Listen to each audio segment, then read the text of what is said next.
सक्दैनौँ, असम्भव केही छैन।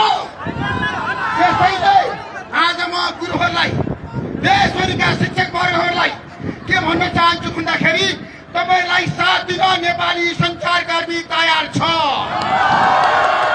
नेपाली सञ्चार जगत तयार छ।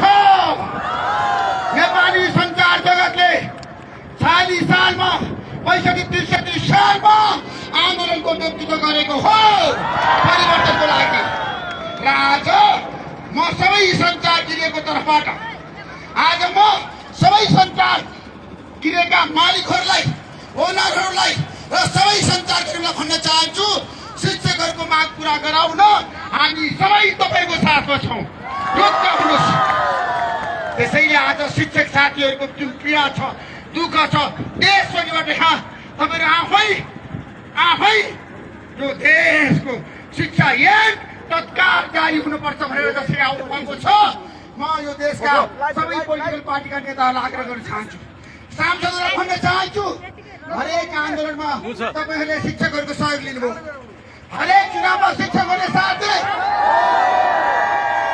तपाईँहरूको भोट ब्याङ्क भनेको शिक्षकहरू, तर आज शिक्षकहरूलाई तपाईँले अपमान गर्ने, शिक्षकहरूको माग पूरा नगर्ने,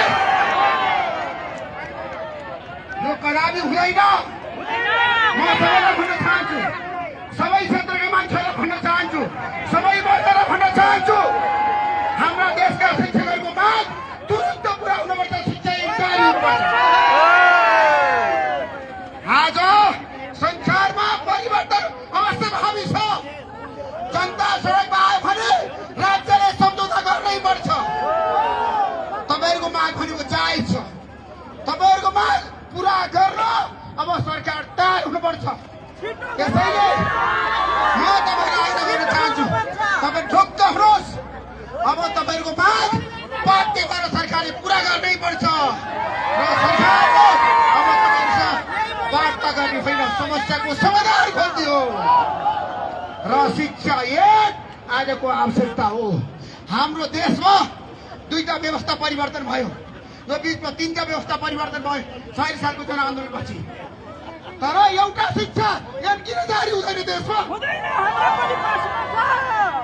अध्यादेश ल्याएर हाम्रो देशमा सबै माग सम्बोधन हुन्छ भने शिक्षकहरूको माग पनि सम्बोधन हुनुपर्छ।